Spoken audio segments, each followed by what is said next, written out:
Anda menatap bibit Anda penuh harap, tapi bibit itu cuma diam saja. Tidak ada perkembangan berarti. Akrab dengan situasi ini, Anda sudah melakukan semuanya sesuai petunjuk. Media tanam terbaik, lampu tumbuh, grow light, penyiraman tepat waktu, tapi tunas-tunas muda itu malah stagnan, atau bahkan terlihat layu seolah minta dikasihani. Rasanya semua cara sudah Anda coba, tapi hasilnya tetap sama, bibit yang lemah dan kurus memanjang. Hari ini, kita akan membahas 7 penyebab tersembunyi mengapa bibit Anda rewel. Saya jamin, beberapa di antaranya akan benar-benar mengejutkan Anda, karena topik ini jarang sekali dibicarakan oleh siapapun. Jadi, siapkan diri Anda, karena kita akan membongkar rahasia utama untuk mendapatkan bibit yang kokoh. Oh ya, coba tulis di kolom komentar sekarang juga, bibit tanaman apa yang paling menyulitkan Anda di musim tanam kali ini? Saya sangat penasaran. Mari kita luruskan satu hal penting. Fase penyemaian atau fase bibit itu ibarat masa kecil bagi manusia. Di masa-masa awal inilah, dari biji berkecambah hingga siap dipindah tanam, fondasi panen masa depan diletakkan.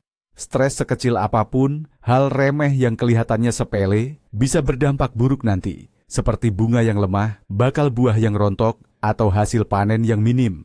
Kita sering menyalahkan kekurangan cahaya atau kesalahan penyiraman, dan ya, itu memang penting. Tapi seringkali, bahkan setelah kita menciptakan kondisi yang menurut kita sudah ideal, kita tetap menghadapi masalah. Ini semua karena ada musuh-musuh bibit yang jauh lebih licik dan tidak terduga. Mereka bekerja secara diam-diam, dan dampaknya baru kita sadari saat tanaman kita sudah terlanjur sakit parah. Nah, tentang pembunuh senyap inilah yang akan kita bahas hari ini, agar Anda bisa mengenalinya tepat waktu dan segera mengatasinya. Jadi, penyebab tersembunyi pertama, yang seringkali tidak disadari banyak orang, bersembunyi di dalam wadah penyiram yang paling umum. Ya, saya bicara tentang air. Kita semua tahu betul, bibit tidak boleh kelebihan air, tapi juga tidak boleh sampai kering kerontang. Ini adalah pengetahuan dasar bagi setiap pekebun. Tapi, pernahkah Anda benar-benar memikirkan tentang kualitas air yang Anda gunakan untuk menyiram bibit muda Anda yang rapuh itu? Seringkali kita ambil air langsung dari keran dan langsung kita pakai. Padahal air keran mengandung klorin, zat yang sengaja ditambahkan untuk membunuh kuman. Klorin adalah racun, bukan hanya membunuh mikroorganisme jahat, tapi juga membunuh mikroflora tanah yang bermanfaat, yang tugasnya membantu akar menyerap nutrisi. Bagi akar bibit muda yang sangat halus, setipis benang, ini adalah serangan bahan kimia yang brutal. Sistem perakaran tidak berfungsi normal, dan pertumbuhan tanaman pun mandek. Sekilas, kita akan berpikir tanaman kekurangan sesuatu, lalu kita mulai memberinya pupuk tambahan. Ini justru memperburuk keadaan, karena kita menciptakan konsentrasi garam yang beracun di dalam tanah. Inilah lingkaran setan yang pertama, air yang buruk, menghasilkan akar yang lemah, memicu pemupukan yang tidak perlu, dan akhirnya akar menjadi semakin lemah. Tapi, klorin itu hanya sebagian kecil dari masalah. Karakteristik penting kedua yang sering kita lupakan adalah suhu air itu sendiri. Menyiram bibit dengan air keran yang dingin sekali adalah guncangan hebat bagi sistem akar, yang padahal berada di media tanam yang hangat. Bayangkan Anda yang sedang kepanasan atau baru selesai beraktivitas, tiba-tiba disiram seember air es. Kurang lebih, itu yang dirasakan oleh bibit atau semaian Anda. Perubahan suhu yang drastis ini akan memicu kejang pada serabut akar, yang membuatnya kehilangan kemampuan menyerap air dan nutrisi untuk sementara waktu. Jika ini dilakukan secara rutin, tanaman akan berada dalam stres permanen dan menghabiskan semua energinya hanya untuk bertahan hidup, bukan untuk bertumbuh. Dan poin ketiga, yang paling tidak terduga terkait dengan air, adalah tingkat keasamannya, atau yang kita kenal sebagai kadar pH. Di sebagian besar daerah, air keran cenderung bersifat basa atau alkali. Jika ini terus-menerus digunakan, lama-kelamaan akan membuat media tanam di pot menjadi basa juga. Padahal, sebagian besar tanaman sayuran, seperti tomat atau cabai, lebih menyukai tanah yang sedikit asam atau netral. Dalam kondisi yang terlalu basah, unsur-unsur penting seperti zat besi, mangan dan fosfor akan sulit diakses oleh tanaman, meskipun nutrisi tersebut sebenarnya sudah ada di dalam media tanam. Tanaman pun mulai kelaparan, dan kita kembali buru-buru mencari pupuk, padahal kita tidak mengerti apa akar masalahnya. Lalu, bagaimana cara mengatasi masalah air ini? Sebenarnya solusinya sangat sederhana dan tidak perlu biaya sama sekali. Pertama, pastikan Anda selalu mengendapkan air keran di wadah terbuka setidaknya selama 24 jam. Selama proses ini, sebagian besar kandungan klorin akan menguap. Kedua, pastikan air yang digunakan untuk menyiram memiliki suhu ruangan. Jangan terlalu dingin atau terlalu panas. Suhu air idealnya harus kurang lebih sama dengan suhu media tanam di pot kecil Anda. Caranya mudah, cukup letakkan penyiram atau botol berisi air endapan tersebut di ruangan yang sama dengan tempat bibit berada. Ketiga, jika memungkinkan, gunakan air hujan atau air salju untuk menyiram. Air jenis ini adalah yang paling lembut dan bermanfaat bagi tanaman. Jika Anda tidak memiliki opsi tersebut, Anda bisa sedikit menurunkan pH air keran. Caranya, tambahkan beberapa butir kristal asam sitrat atau setetes cuka makan per liter air. Namun, hal ini harus dilakukan dengan sangat hati-hati agar tidak berlebihan. Tes sederhana menggunakan kertas lakmus akan membantu Anda menentukan pH air dan apakah perlu penyesuaian. Tindakan sederhana ini akan membawa perubahan besar pada kesehatan dan pertumbuhan bibit Anda. Mari kita bahas penyebab kedua yang mungkin tidak terpikirkan. Ukuran wadah yang tidak tepat. Kedengarannya sepele, ya? Tapi, para pekebun sering terjebak dalam satu kondisi ekstrim, yaitu menanam benih di wadah yang terlalu kecil. Misalnya, menggunakan tray semai dengan lubang-lubang yang super mini.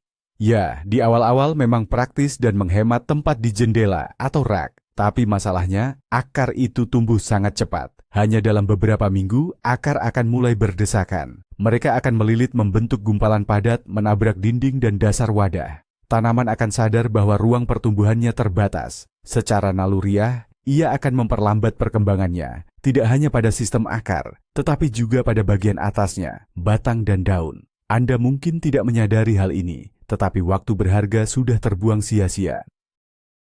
Bibit yang terlalu lama terkurung dalam wadah sempit, bahkan setelah dipindah ke pot yang lebih besar, akan butuh waktu lebih lama untuk beradaptasi. Pertumbuhannya pun akan tertinggal dari bibit lain, yang sejak awal sudah mendapat ruang yang cukup bagi akarnya. Kesalahan fatal kedua yang dampaknya sama merugikannya adalah menanam bibit kecil di pot yang terlalu besar dengan alasan biar sekalian besar. Logikanya sih masuk akal, yaitu agar kita tidak perlu sering-sering repotting dan mengganggu tanaman. Namun, dalam praktiknya, hal ini membawa konsekuensi yang sangat buruk. Sistem perakaran yang masih kecil tidak mampu menyerap seluruh volume media tanam. Akibatnya, tanah yang tidak tersentuh akar akan tetap basah terlalu lama setelah disiram. Kondisi inilah yang menciptakan lingkungan ideal bagi mikroflora patogen untuk berkembang. Jamur, kapang, dan pemicu busuk akar, termasuk penyakit rebah semai atau blackleg yang terkenal itu. Saat Anda menyiram, tanah dalam pot tetap basah berhari-hari, membuat akses oksigen ke akar terhenti. Akar pun mulai kehabisan napas dan membusuk. Tanaman akan menguning, layu, dan sangat sulit untuk diselamatkan. Oleh karena itu, ingatlah prinsip emas ini. Volume pot harus selalu sesuai dengan ukuran sistem perakaran saat ini. Lebih baik melakukan 1 atau 2 kali repotting yang tepat waktu daripada langsung menanamnya di ember 5 liter. Lalu, bagaimana kita menemukan keseimbangan yang ideal itu? Semuanya tergantung pada jenis tanaman yang Anda tanam. Untuk sebagian besar sayuran seperti tomat, paprika, dan terong, cara terbaik adalah memulainya di wadah atau gelas individual bervolume 200 hingga 500 ml. Ukuran ini cukup ideal untuk 3-4 minggu pertama pertumbuhannya. Begitu Anda melihat akarnya sudah melilit seluruh media tanam, ini mudah diperiksa dengan hati-hati mengeluarkan tanaman dari gelas. Maka saatnya untuk memindahkannya ke pot yang lebih besar, kira-kira berukuran 1 hingga 1,5 liter. Yang terpenting di sini adalah bukan memindahkan dengan memotong akar, melainkan proses repotting yang hati-hati sambil menjaga keutuhan media tanamnya. Untuk tanaman bunga, misalnya petunia atau lobelia, Anda bisa menggunakan tray atau kotak semai, tapi jangan menunda terlalu lama untuk segera memindahkannya ke wadah individual. Dan selalu ingat tentang lubang drainase. Tanpa lubang drainase, pot yang paling ideal sekalipun akan berubah menjadi rawa yang sangat merusak bagi bibit Anda. Ancaman tersembunyi yang ketiga adalah fluktuasi suhu yang ekstrim, khususnya ambang jendela yang dingin. Kita menaruh bibit di tempat paling terang di rumah, di jendela selatan, menyalakan grow light, dan berpikir kita sudah menciptakan lingkungan yang ideal. Tapi, kita melupakan satu hal sederhana dari pelajaran fisika di sekolah. Udara dingin turun, sementara udara hangat naik. Meskipun suhu ruangan terasa sangat nyaman, sekitar 23-25 derajat Celcius, di permukaan ambang jendela, terutama pada malam yang dingin, suhunya bisa anjlok hingga 10 atau 12 derajat, bahkan lebih rendah. Bagian atas tanaman berada di tempat yang hangat, di bawah lampu, dan aktif menguapkan kelembapan. Namun, sistem perakaran yang berada di dalam tanah yang dingin membeku justru memasuki fase dormansi. Pada suhu rendah, akar praktis berhenti bekerja dan tidak mampu menyerap air.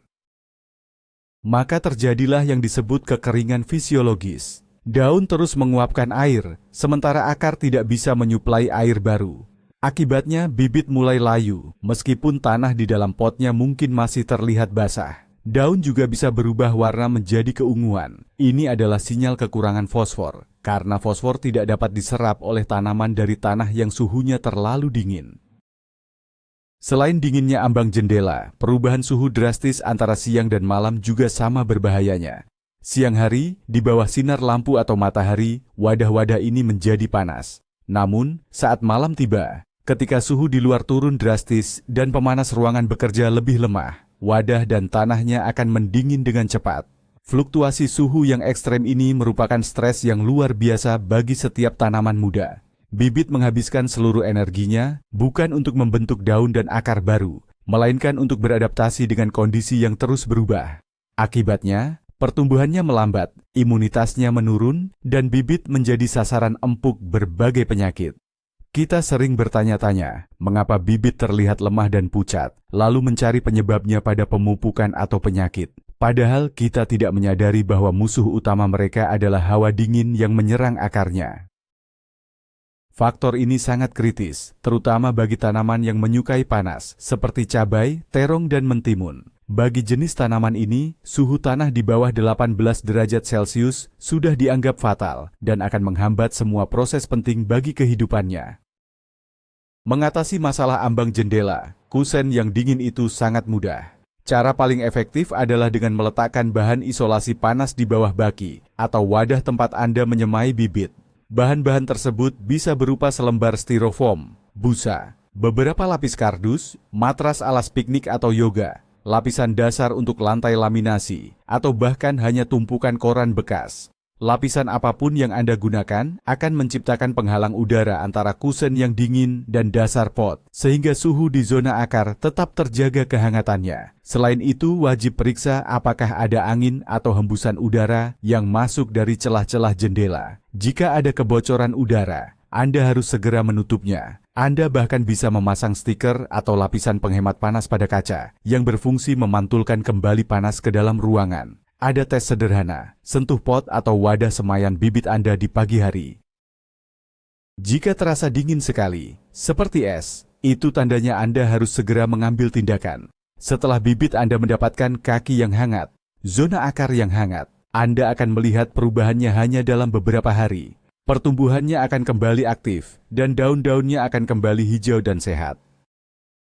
Alasan keempat, yang tidak pernah tertulis di kemasan media tanam, adalah sterilitasnya. Kita pergi ke toko, membeli kantong media tanam khusus semai, yang paling mahal dan menarik. Yakin bahwa kita telah memberikan yang terbaik untuk tanaman kita. Media tanam ini memang biasanya sudah bersih dari benih gulma, larva hama, dan patogen penyakit. Namun, bersamaan dengan pembersihan itu, ia juga menghilangkan semua mikroflora yang bermanfaat. Ia menjadi mati. Padahal di dalam tanah alami, kehidupan itu sangatlah aktif. Miliaran bakteri, jamur, dan mikroorganisme lain hidup bersimbiosis dengan akar tanaman. Mereka membantu mengurai bahan organik, mengubah nutrisi menjadi bentuk yang mudah diserap tanaman, melindungi akar dari patogen, dan bahkan menghasilkan stimulan pertumbuhan. Sebaliknya di media tanam steril yang ada di dalam kemasan, tidak ada semua itu. Tanaman itu dibiarkan sendirian, berhadapan langsung dengan garam anorganik yang kita berikan melalui pupuk. Ini sama saja dengan memberi makan seseorang hanya dengan suplemen vitamin dari botol, tanpa memberikannya makanan alami dan hidup yang seharusnya. Yang paling penting bagi tumbuhan adalah jamur simbiotik yang membentuk mikoriza. Jamur ini bersatu dengan akar, melipat gandakan daya serap permukaan akar. Miselium, seperti jaringan raksasa, menembus pori-pori tanah yang paling kecil. Dari sana, ia mengambil air dan unsur hara, terutama fosfor, dan menyalurkannya kepada tumbuhan. Sebagai imbalannya, jamur menerima karbohidrat dari tumbuhan, yang disintesis melalui proses fotosintesis. Ini adalah kerjasama yang saling menguntungkan. Tumbuhan yang memiliki mikoriza tumbuh jauh lebih cepat, memiliki sistem akar yang lebih kuat, lebih tahan kekeringan, dan tidak mudah terserang penyakit. Tentu saja, di dalam media tanam gambut komersial yang telah melalui pemrosesan termal, tidak ada spora jamur bermanfaat sama sekali. Akibatnya, bibit kita terpaksa hanya mengandalkan akar-akarnya sendiri yang masih sangat lemah. Hal ini jelas sangat membatasi potensi pertumbuhannya. Bibit itu mungkin terlihat cukup baik, tetapi ia kehilangan kekuatan alami yang didapat dari berserikat dengan mikroorganisme tanah.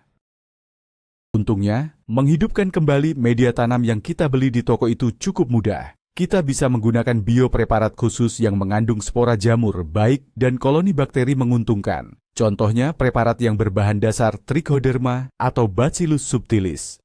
Preparat ini bisa kita campurkan langsung saat membuat media tanam atau disiramkan ke tanah setelah proses penyemaian bibit.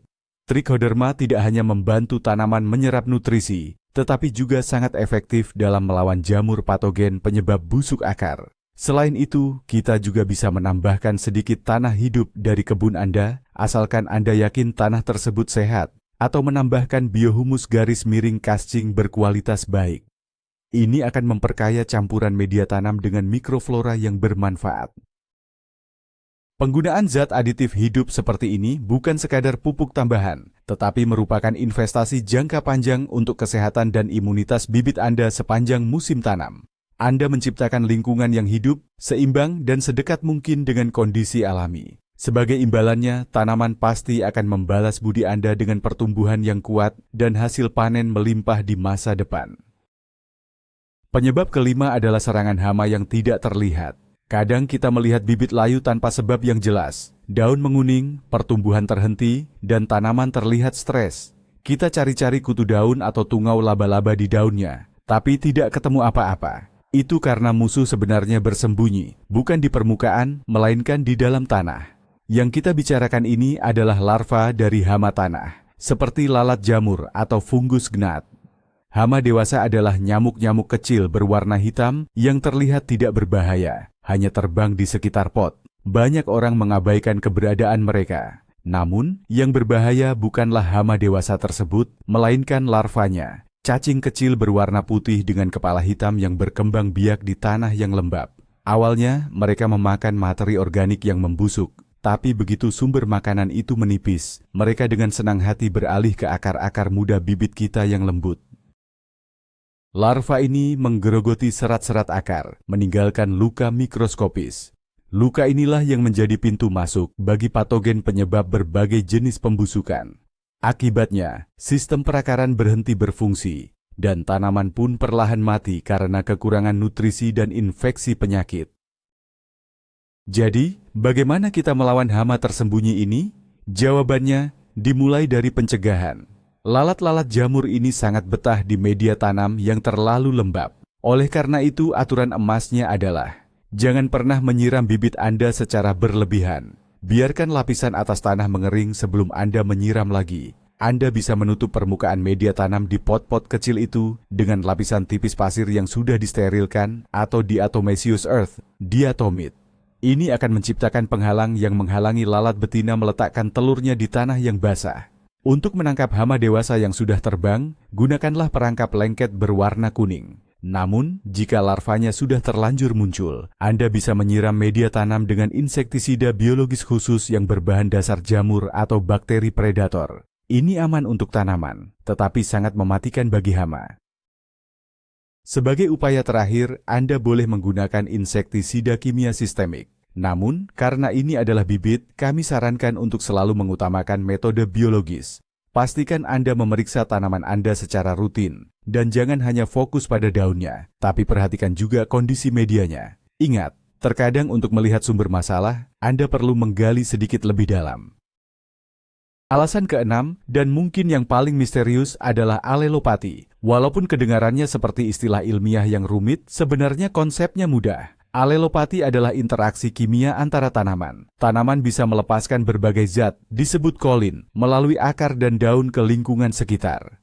Zat ini bisa berfungsi ganda, merangsang, atau justru menghambat pertumbuhan tanaman di sekitarnya.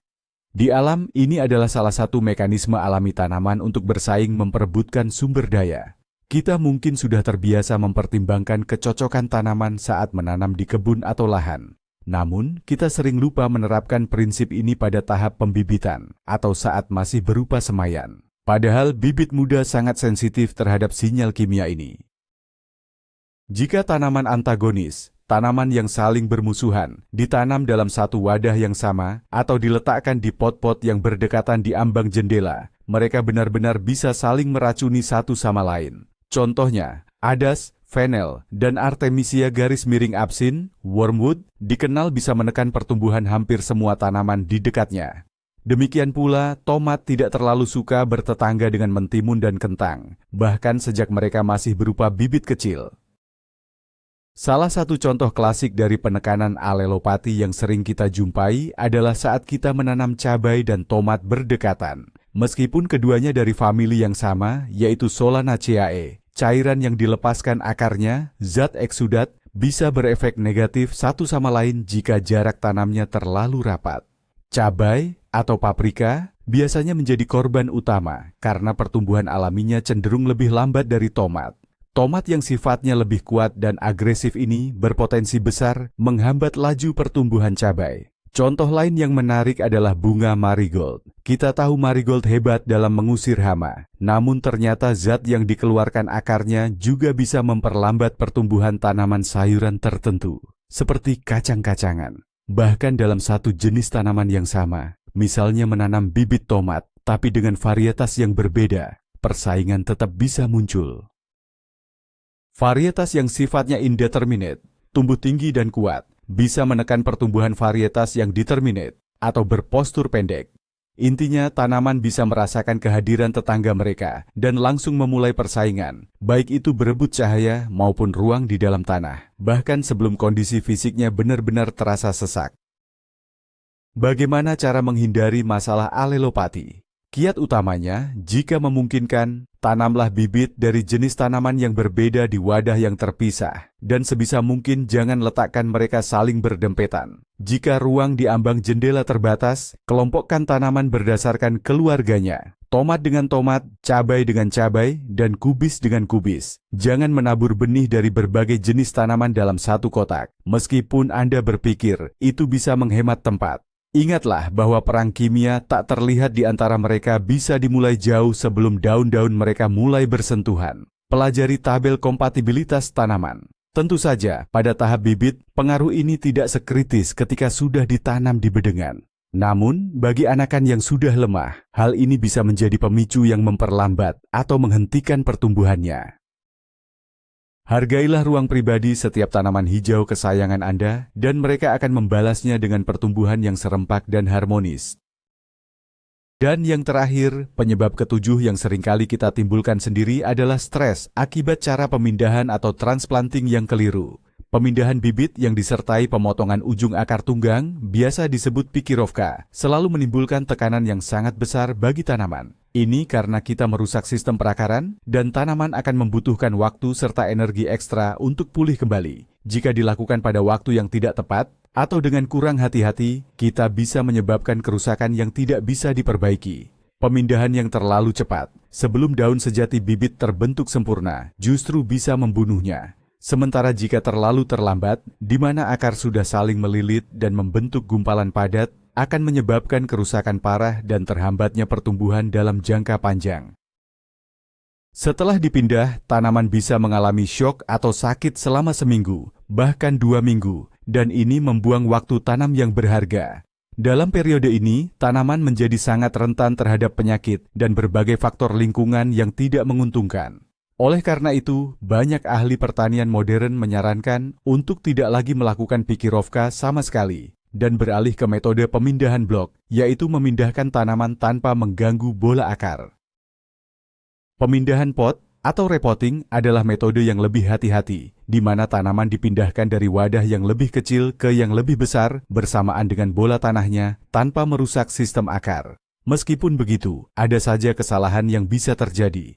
Kesalahan utamanya adalah kerusakan pada bola tanah. Jika media tanam terlalu kering, ia akan mudah hancur, menyebabkan akar terbuka. Sebaliknya, jika terlalu basah, bola tanah akan menjadi sangat berat dan berisiko putus karena bobotnya sendiri. Idealnya, siram bibit beberapa jam sebelum pemindahan, sehingga tanah memiliki kelembaban yang pas dan mampu mempertahankan bentuknya. Kesalahan umum lainnya adalah menanam bibit terlalu dalam. Beberapa jenis tanaman seperti tomat bisa mentoleransi penanaman yang dalam dan bahkan akan membentuk akar tambahan pada batangnya. Namun, untuk jenis seperti cabai, terong, atau mentimun, Anda tidak boleh menanamnya terlalu dalam sama sekali.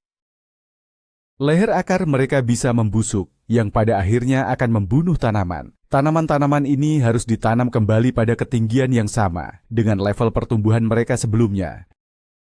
Setelah pemindahan media tanam, sehati-hati apapun prosesnya, tanaman memerlukan periode pemulihan. Jangan langsung menaruhnya di bawah sinar matahari terik atau lampu yang intensitasnya tinggi. Lebih baik tempatkan dulu bibit tanaman di area yang teduh dengan suhu sedang selama 1 atau 2 hari. Biarkan ia menenangkan diri dan beradaptasi. Selama masa ini, Anda bisa menyemprot daunnya dengan larutan anti-stres, misalnya yang berbahan dasar asam amino. Penyiraman pertama setelah pemindahan sebaiknya bukan menggunakan air biasa, tetapi air yang dicampur dengan perangsang akar. Ini berfungsi untuk merangsang pertumbuhan serabut akar baru. Jangan terburu-buru memberi pupuk. Berikan waktu minimal 7-10 hari agar tanaman benar-benar beradaptasi di pot barunya. Ingatlah, setiap proses pindah tanam adalah seperti operasi bedah bagi tanaman. Tugas Anda adalah melakukannya sehati-hati mungkin dan memastikan perawatan pasca operasi yang berkualitas.